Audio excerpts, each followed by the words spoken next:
Sometimes life feels like a whirlwind, right? Your mind is racing, juggling a million thoughts, worries about work, plans for the future, memories from the past, all at once. And the harder you try to control it, the more overwhelmed you become.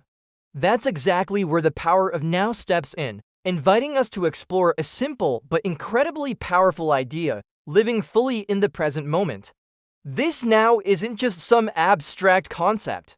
It's the only real place where life happens and where we can find true peace and freedom. Picture this: you're waiting for the bus, but your mind is somewhere else, worrying about an upcoming meeting, wondering what to cook for dinner, stressing over something that might never even happen. That mental space between the past and future, where most of our anxiety and pain live. Eckhart Tolle, the author, points out that when we live trapped in that space, we miss the reality right in front of us.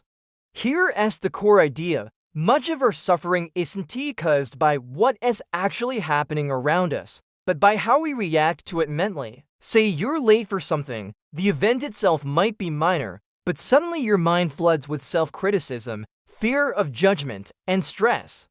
Those feelings magnify the situation far beyond what it really is. In a way, our emotions are like self-produced movies playing in our heads, fueled by memories and fears. Toll urges us to realize that this endless back and forth between past and future causes us to miss the only time that truly exists, the present moment. The now is the only moment we actually experience. The past is gone, the future hasn't arrived, only this instant is real. This is where life is happening, where we can truly connect. This might sound a bit philosophical, maybe even tricky to apply. You might wonder, but how do I handle work, responsibilities, or planning for the future if I'm only supposed to live in the moment? That's the beauty of it. It is not about abandoning plans or ignoring your duties. It's about being fully aware and present while you do whatever you do. Like during a meeting, can you focus completely on the conversation instead of your mind drifting off to the dinner menu or weekend plans? Or when you're walking, can you feel your feet on the ground, the rhythm of your breath, instead of running through your to-do list? Think about moments when you get totally absorbed in a movie or a book, losing track of time completely. That's you living in the now, fully engaged. It's a natural state, but life's demands and habits often pull us away from it. Toll teaches that the essence of who we are is awareness itself, the observer behind the thoughts, not the thoughts themselves. Imagine your thoughts as clouds passing by, and you're the sky that holds them. When you learn to see yourself as the observer, rather than getting caught up in every single thought, you tap into a deep sense of freedom. Modern life is crazy demanding, always pushing us to be more productive, efficient, and successful. But this often turns us into slaves of our own minds, trapped in endless mental loops that fuel anxiety and stress. The real solution, Toll says, isn't changing the outside world, but awakening our consciousness from within. One idea from the book that's really interesting is the concept of the pain body. Think of it as a buildup of emotional pain we carry inside us, almost like a separate energy that feeds on negative emotions. When triggered, it can take over, making us relive old wounds or causing us to create drama and conflict unintentionally. Maybe you've noticed how some people get stuck in cycles of unhappy relationships or recurring frustrations. This is often the pain body at work. Understanding this helps us stop being victims of our own emotional habits. The pain body craves feeding, so when we're caught in it, we might even subconsciously seek out pain or conflict because it feels familiar. Recognizing this pattern gives us a chance to step out and regain control. This might sound a little out there, but it's really about being aware of emotional patterns and not letting them run the show. You're not your emotions, you're the one who notices them. That awareness creates space between you and your feelings. There is also a powerful distinction Toll makes between two types of time: clock time and psychological time. Clock time is the practical stuff, scheduling your day, meeting deadlines. Psychological time is the endless mental replay of past regrets or future worries. Most of our anxiety stems from living too much in psychological time. You can still plan your life and work effectively using clock time, but the trick is not to get caught up in the mental stories attached to it. For example, worrying obsessively about what might go wrong in a meeting is psychological time. Using clock time means preparing calmly and focusing on the task when it's happening. Some people seem to handle stress effortlessly. They stay calm and grounded even when chaos swirls around them. Chances are they've learned to live more in the present, not letting psychological time dominate their minds. That's a skill anyone can develop with practice. And here is the encouraging part. Awakening to the now isn't about instantly becoming some enlightened guru.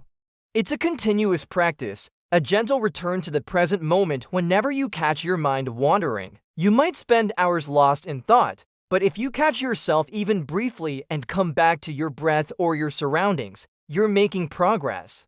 This means you don't have to be perfect at living in the now. Even small moments of awareness count. Like waiting at a red light, instead of scrolling your phone or stressing, take a deep breath and notice where you are. These tiny pauses build up over time and bring lasting change. A lot of people worrying that living in the present means losing ambition or motivation. Actually, it's the opposite. When you stop being overwhelmed by anxiety and scattered thoughts, your goals and desires become clearer. You can act with more focus and energy because you're not drained by mental noise. Think of your mind like a smartphone. When too many apps run in the background, it slows down. Clearing out unnecessary mental chatter lets you operate at your best. Another profound insight is how we identify ourselves with our thoughts and stories. We tend to believe we are our fears, labels, or past experiences, but these are just temporary patterns, not the true self. The real you is the consciousness observing those stories. For example, if you think, I'm shy or I'm bad at speaking, that's just a mental habit you've accepted as fact. With awareness, you can loosen that identity and explore new ways of being. Tull says peace comes when you stop fighting your inner stories and start accepting them. Acceptance isn't giving up, it's making room for transformation. When you stop resisting your thoughts and feelings, they lose their grip on you. Also, the book addresses the common struggle between wanting to avoid pain and chase pleasure. Many of us try to push away uncomfortable feelings and hold on tightly to happiness. But this duality often traps us in a roller coaster of emotional highs and lows. Living in the now teaches us to coexist with all emotions, not run from discomfort. Modern psychology echoes this too. Mindfulness and acceptance-based therapies encourage embracing emotions rather than suppressing them. Imagine you're stuck in traffic feeling frustrated. Trying to force the frustration away only makes it worse. But if you allow yourself to feel it without judgment and bring your attention back to your breath, the intensity of that feeling will soften. This simple shift shows the power of presence. At its deepest level, Tull describes a state called the joy of being. It's not the fleeting happiness from external things, but a profound peace and aliveness that emerges when you're fully present.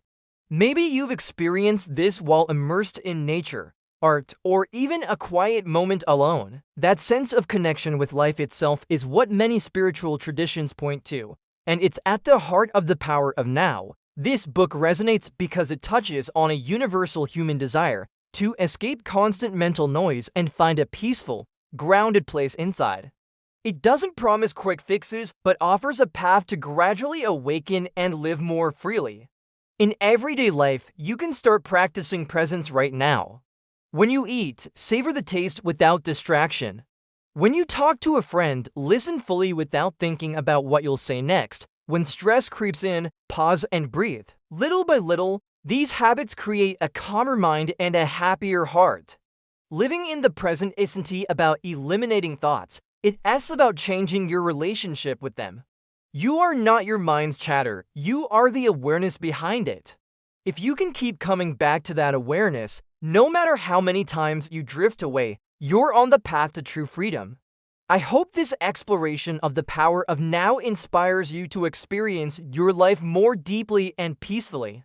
Let go of distractions, step out of mental noise, and find strength in the present moment. Because this moment is all we really have, and it's where life truly unfolds.